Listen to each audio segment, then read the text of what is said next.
The queue at Chipotle never slows down. Your tray is in your hands. 4 teammates are waiting behind you. People you have barely known for 10 days. You swipe your card, and the screen flashes a red rejection. You try once more, and the same thing happens. The person behind you, Marcus from marketing, chuckles. It is not cruel, just an awkward little laugh.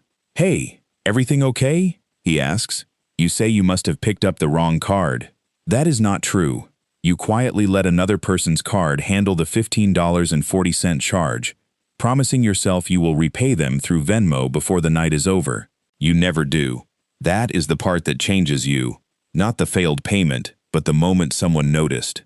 Right there in that line, you make a decision. This will never happen again. You spend the next 18 years trying to prove that promise. But here is the thing nobody warns you about. You are 24. Your checking account shows $760. A mountain of $29,500 in student debt sits behind it, waiting like a constant reminder. You are living in Columbus, Ohio, sharing a 2-bedroom apartment with 2 other people. Your bedroom is barely large enough for the mattress and a dresser you found online. You earn $21 an hour at a coffee shop, and you pick up Sunday serving shifts whenever possible. The group chat is named Loft 7C. Seriously, read this.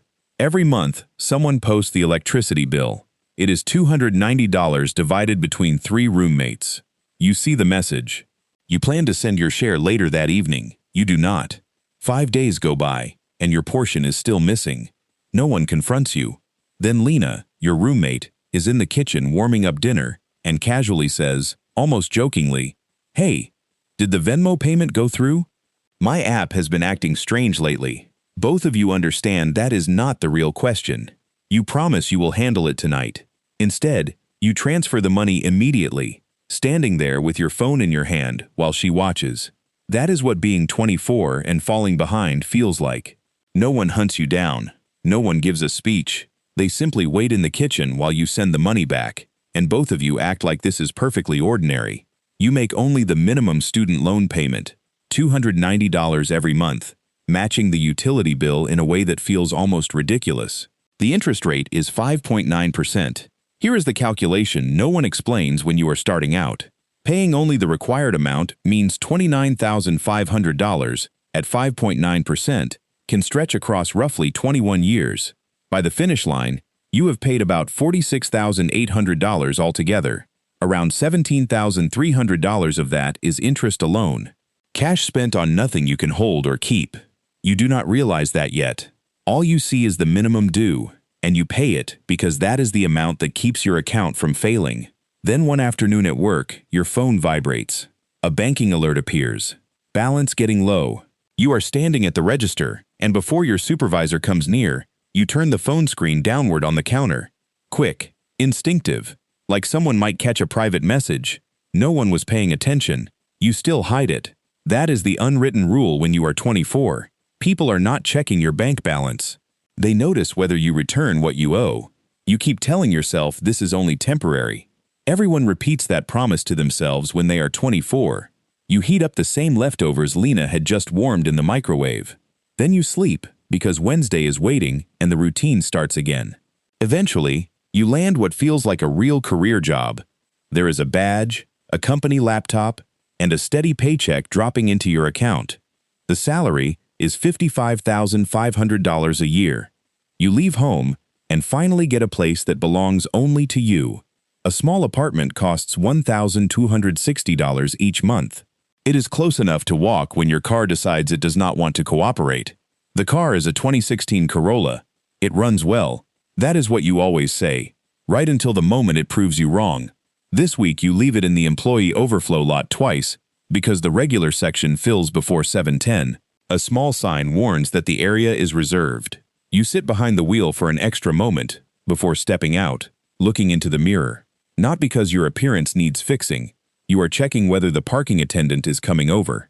He is not. At least not this morning. You look anyway. In your own mind, you are doing okay. More than okay. Your supervisor, Evan, introduces you to a visitor in the corridor and gets your name wrong. He does it twice. You smile, correct him politely, and let it pass. He says, "Yeah, that's right. then immediately returns his attention to his screen. During lunch, you unpack food from the same plastic container you carried through school, the edges slightly bent after years in the dishwasher.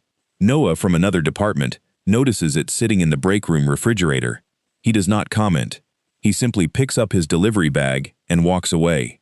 Silence should not matter. Somehow, it does. After that, you start carrying lunch in a simple paper sack. Nobody requested the change. You just make it. Then, on the drive home, the car begins making a harsh sound, a deep scraping noise from the front wheel area. The brakes. The repair estimate is around $540. You do not have anything close to that available without stress. Your emergency savings are basically non-existent because no one explained that you were supposed to create that cushion before disaster showed up. The bill lands on your credit card. The interest rate is 23.7%. You promise yourself it will disappear in 4 months. It actually takes 8. You barely react. Fine. You still show up to work the next day acting normal, because from everyone else's perspective, nothing changed. Being overlooked and being watched seem like complete opposites. They are not. They come from the same place, just wearing different disguises. You are ahead of where you were at 24. The numbers say so. Yet when your banking notification appears during work, you still turn your phone over immediately, following an old instinct that never realized your life had moved forward. At 27, your income reaches $71,500 a year. You upgrade to a larger unit in the same complex. This one has a real bedroom with a door, not a divider pretending to be a wall. You purchase a sofa for $1,350. The checkout screen offers installment payments with no interest, 4 smaller charges, and you press confirm. It is yours before you even leave the store. Then Nora uploads photos from a Cancun vacation. You have not spoken with Nora in a long time.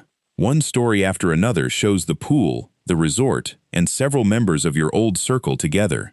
You were never included in the planning messages. You ask whether there is still space. There is. The total is $1,520 for airfare and the hotel. You charge it. While you're sitting at the airport gate, waiting for your flight, you scroll through your phone and see that everyone has already shared their resort outfit photos. So you take your own picture near the boarding area, still dressed like you are at home, and adjust the crop until it gives the impression that you have arrived. Nobody requested proof ahead of time. You just did not want to be the person who posted last. Your earnings climbed by $18,500 this year. Your expenses climbed by $21,200. No one gives you a report showing that difference. You simply feel like you're doing better, then wonder why the balance in your account keeps shrinking. The rearview mirror habit shows up again, only this time there is no guard nearby. It's right before a first date from a dating app, when you fix your hair and angle yourself toward the better lighting. Same instinct, new situation. The strange part is that you barely realize you never stopped. When you get home, someone in the group chat asks about the sofa. You say it turned out amazing. You leave out the 5 afterpay installments that are still coming, including the one scheduled for the same week as rent. Everyone else is quietly polishing their own version of reality. Nobody realizes everyone is doing it. You brush it away. No big deal. Another Sunday brunch, the same spot, the same routine, with nobody openly comparing the numbers behind the scenes. Instagram is not tracking every dollar leaving your wallet. It is tracking the moments when you appear like you never had to spend anything at all. That is the part it never lets go. You are not exactly falling behind. You are not really getting ahead either. You are just moving slightly faster than your income, convincing yourself the difference will somehow disappear. It will not. Those gaps do not close by themselves. At 30, around 12:30 in the morning, you open your banking app without a real reason. The same way people check anything late at night. Then the total catches your attention. $13,200 spread across 2 credit cards. You try to trace every purchase back to its source, but the answer never becomes clear. A fitness membership you barely used, $75 each month for 16 months. Several delivery orders that seemed harmless when you placed them. The Cancun vacation that is still sitting unpaid 18 months later. A replacement pair of AirPods after the original set disappeared. None of those choices looked like a disaster by itself. Together, they created one. With a 23.7% interest rate and only minimum payments, $13,200 would take 23 years to eliminate. You would return far more than you originally charged. Money that vanished without leaving much behind. That week, you silence the banking alerts. Not because the situation is solved, because you do not want the reminders appearing each morning on your work screen where someone walking by could notice. At brunch that Sunday, someone asks how your job is going and whether life is going well. You answer, good. Honestly, really good. You never mention the amount. Nobody else at the table shares theirs either. You would probably bet on that. Every phone sits face down during the meal, and it is not because everyone is trying to be respectful. At 24, you concealed the fact that you had nothing. At 30, you concealed the fact that you have far less than the version of life your feed suggests. One evening, you finally pull up the spreadsheet. 2 debts, 2 interest rates, and one final figure staring back at you. You sit there studying it longer than you expected. Then you shut the laptop. Fine. You will handle it once the bonus arrives. The bonus eventually hits. I'll come back to that. For now, you close the computer, place your phone screen down beside the bed like you have done countless times, and fall asleep. Same routine. No audience. You nearly overlook that this was once the entire reason you were pushing so hard. 32. $92,000 today, along with a position you could not have imagined 18 months ago. Team supervisor. Your name appears differently in Slack now. There is a small label beneath it, lead, as if those 4 letters are supposed to transform how people see you compared with last week. You have a real office too. Not a tiny cubicle, a room with an actual door you can shut. The 3 teammates who report to you sometimes call you boss, usually as a joke. You laugh because that is what you are expected to do. After they say it a few more times, you realize they are not really reacting to you. They are reacting to the authority attached to the doorway and the fact that your approval decides when they can take time away. Then Caleb messages you. You have not heard from him in nearly 18 months. The opening is casual. How have things been?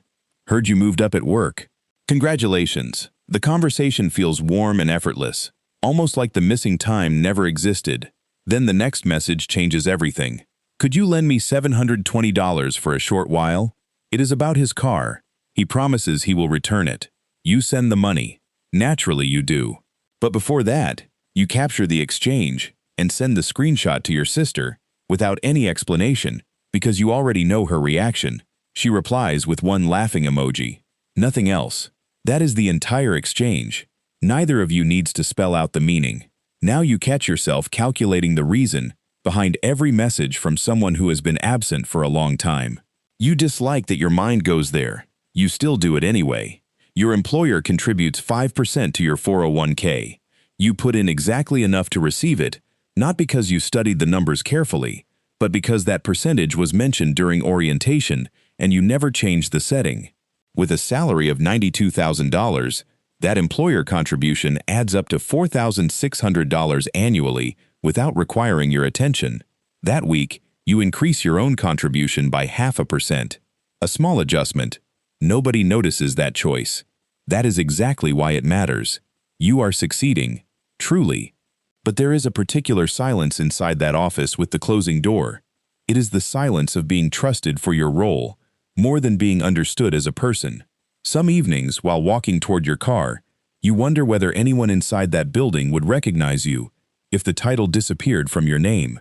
You do not solve that question. You simply get into the car and glance at yourself in the mirror out of habit. 36. One Sunday evening, you finally calculate everything. Index funds, retirement savings, the small rental property, $335,000. You tell nobody that number, not even your closest friends. The rental is a 1-bedroom condo worth $225,000, bringing in $1,600 each month. Once the loan payment, building charges, and a cushion for repairs are covered, you are left with around $430 every month without much effort beyond replying when something in the unit breaks. That $335,000 invested at a reasonable version of the market's historical pace adds nearly $26,000 over the year, while you never add another shift to your schedule. Strangely, you do not feel wealthy. You feel like someone protecting something fragile. The group finally organizes a proper vacation, a full week away in Tulum, with everyone splitting the expenses. A fresh conversation thread appears for planning. You are missing from the opening version. The next afternoon, someone notices and says, "Hold on, were they supposed to be included?" Nobody laughs. Nobody is trying to exclude you. Still, you catch it. Then another private thread appears. A smaller circle. The people who handle things when someone backs out and money has to be covered. You are added there right away. You place screenshots of the two chats beside each other and look at them quietly for a moment. No explanation. No message. Just a strange feeling before you put the phone away and return to your night. Now every notification creates a tiny calculation before you respond. Is this someone reaching out because they care? Or are they reaching out because there is a reason attached? You dislike that your mind works this way. Yet it keeps happening. That is when it clicks. The wealthier the group becomes, the more selective the circle around it seems to get. Having money does not remove the feeling of being evaluated. It only changes the price of that attention. You fall asleep that evening after seeing the number $335,000 in front of you, but instead of feeling like you crossed a finish line, it feels more like you discovered a new starting point. There is always another level waiting. Fine. You set the alarm. Another Monday arrives. 41 years old. $1.5 million spread across the rental, retirement plans, investments, and the house you purchased the previous year. The first place you owned with a real entrance barrier. A 4-digit security panel. You chose the passcode yourself, not your birthday. Your accountant had joked that birthdays were the first thing strangers tried. Then Marcus appears. Your closest friend since your second year at college. He is passing through town, decides to stop by, and does not call ahead because for years there was never a need. He reaches the front gate and realizes his phone does not have access. There is no reason it should. So he calls, laughing softly. "Man, your house has security now?" You take about 45 seconds to open it remotely. 45 seconds is barely anything, but inside that tiny pause, something shifts. A quiet separation forms between two people who once entered each other's homes without a thought. Later, sitting outside together, his phone stays visible on the table all evening. Yours rests screen down, a habit so automatic you barely notice it anymore. Marcus notices. He says nothing. He simply files it away, the same way you once observed little details at other people's tables. Most of your $1.5 million is not money you could simply pull out tomorrow. It sits inside the rental property, retirement funds that cannot be accessed for another 18 years without consequences, and an investment account you do not want to liquidate because of the tax impact. The records make you look wealthy, but when it comes to money you can actually access and use, your reality feels much more normal than the headline figure implies. You and Marcus share a pleasant evening, swapping the familiar stories you've repeated together for 13 years. Later, as you drive him back toward his vehicle, moving past the entrance gate and the security panel, your thoughts return to those same 45 seconds again. You never mention it. You simply carry the memory. That gate was designed to keep strangers outside. With time, you understand it also kept almost everyone else at a distance. You no longer check the banking app the moment you wake up. Not because the money became meaningless, because there is nothing left that feels urgent enough to track. An accountant named Tessa handles the details now. Every quarter, a short report arrives, and she only contacts you when a real decision requires your involvement. There was a point when you knew your balance down to the exact number. Now, if someone asked for the precise amount, you would need to search for it. You avoid speaking the figure out loud, not with Tessa, not with Marcus, not with anyone. Once a number grows large enough, it changes how people interpret everything that follows it. Then your phone rings on a Tuesday afternoon. Marcus. Your instincts react before your thoughts catch up. For years, every call came with that quiet calculation. Is there a favor involved? Is someone about to ask for something? A few casual words first, and then the real reason would surface. But this time, there is nothing behind it. Marcus only wants to reconnect. He talks about his kid's soccer game and says he might be available over the weekend. That's all. No request. No hidden expectation. Still, you find yourself waiting for the moment that never comes. Your phone remains face up on the counter throughout the whole conversation. Halfway through, you notice it sitting there. You don't flip it over. You let the screen remain visible, even though there is no one around to prove anything to anymore. And somehow, that realization lands harder than anything Marcus tells you. You spent 24 years creating a life where a declined payment would never humiliate you again. Standing in that Chipotle line, hearing the card fail, feeling Marcus laugh and ask, "Bro, you good?" You believed the rest of your life would be spent making sure that exact feeling could never return. It didn't. But somewhere along the way, you also stopped needing to constantly demonstrate that it couldn't. After the call ends, you look out through the window. Nothing is pulling at you. No notification appears. No unanswered message sits there waiting. It is simply an ordinary Tuesday moving forward. The endless checking was never the true problem. The problem was what disappeared from your life while you were doing it. You sit in your car outside your own house, the engine off, with no destination in mind. You remain there briefly, the way you've learned to do lately.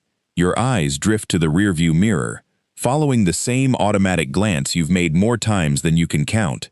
A security lot, a first date, the garage behind you. Nothing is there. No one needs to be monitored. No one needs to be kept away. Your phone sits face up in the cup holder. It has stayed there without any deliberate choice from you. Then it buzzes. Marcus has sent a photo from the soccer game. No words attached. No explanation underneath it. You study the image a little longer than you need to. Your mind travels back to that fast food line years earlier. You remember being 24, the rejected card, the embarrassment, and the belief that everything ahead would revolve around never feeling that powerless again. You achieved that goal, and eventually, you realized you didn't need that achievement to be the thing that defined you. Nobody is watching.